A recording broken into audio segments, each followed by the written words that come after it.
Hello friends.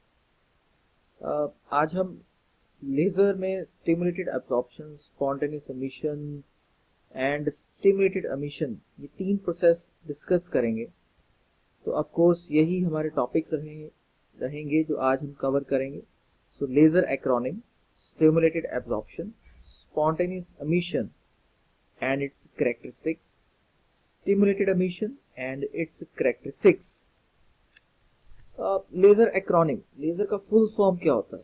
The word laser is an acronym for light amplification by stimulated emission of radiation. As a name suggests, जैसे इसके नाम से पता चलता है कि इसमें एक टर्म है stimulated emission. So the light is amplified with the help of a process called stimulated emission. Thus, laser is based on the principle of stimulated emission.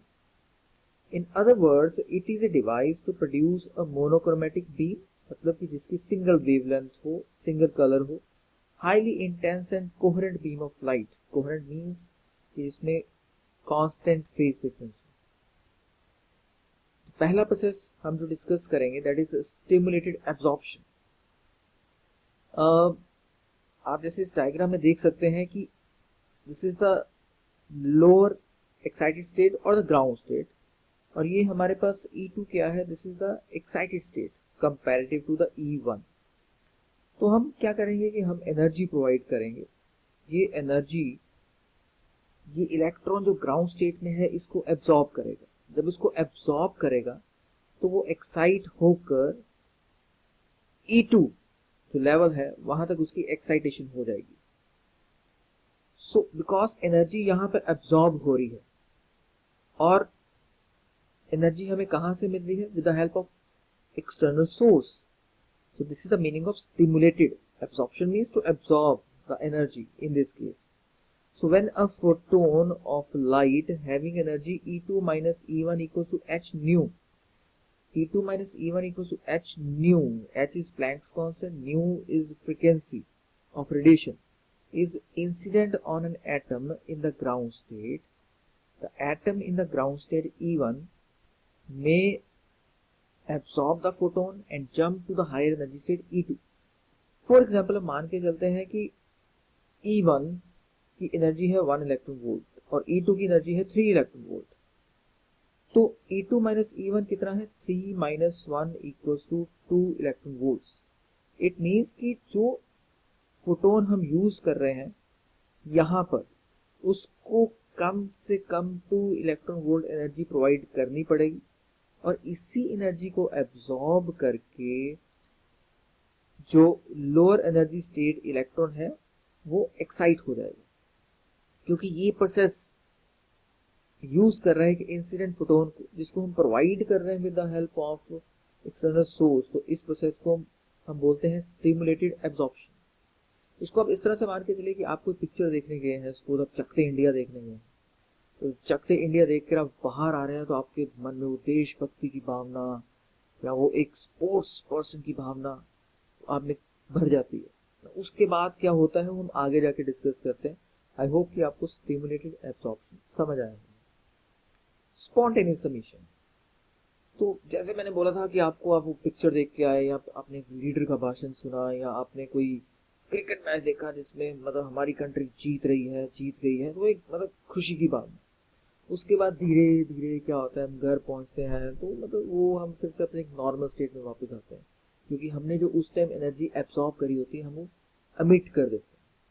तो स्पॉन्टेनियस का मीनिंग होता है बाय इट्स ऑन, एमिशन का meaning होता है emit करना.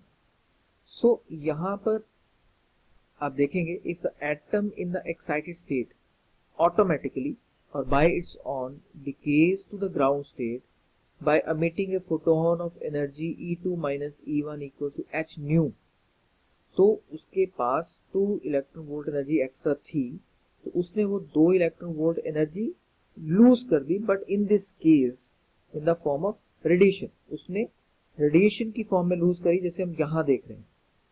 क्योंकि ये प्रोसेस अपने आप हो रहा है और ये प्रोसेस ऑलमोस्ट होता है 10⁻⁻8 सेकंड के बाद.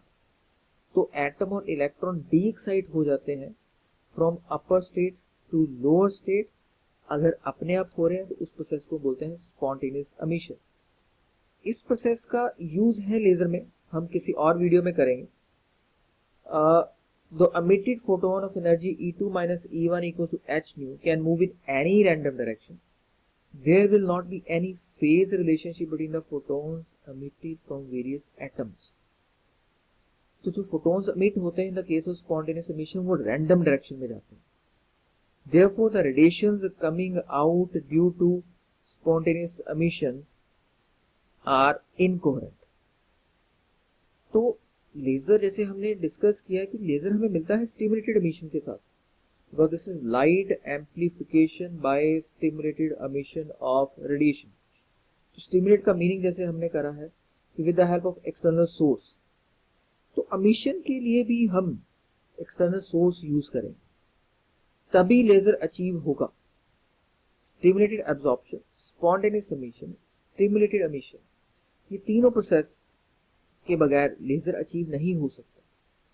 So if the atom is in the excited state E2 and a photon of energy exactly equal to E2 minus E1 equals to h nu is incident on it, then the incident photon interacts with the atom in the excited state and then it stimulates or induces the atom to come down to the ground state. उसको excite करता है, stimulate करता है। Excite word शायद यहाँ पे उतना suitable ना लगे, बिकॉज ये क्वेश्चन आप कमेंट में डाल सकते हो, तो वहां पे मैं इसको आंसर आपको प्रॉपरली दूंगा। Fresh photon is emitted in this process, therefore when an atom ejects a photon due to its interaction with a photon incident on it, the process is called stimulated emission, induced emission.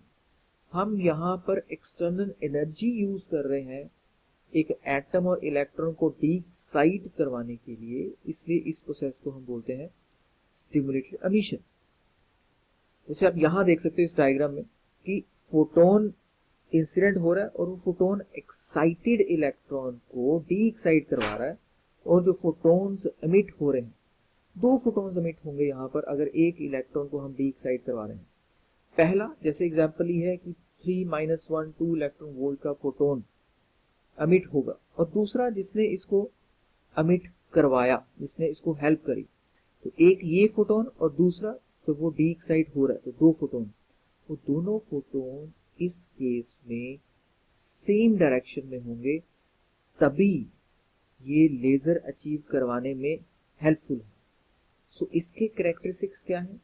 For each incident photon there are 2 outgoing photons moving in the same direction.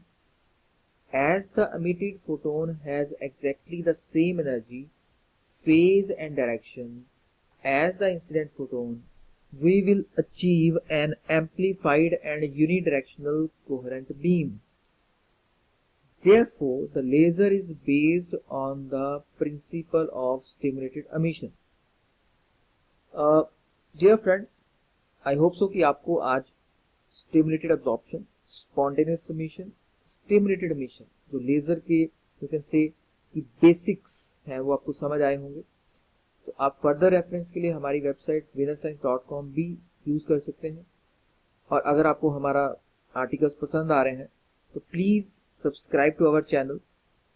Thank you, thanks again.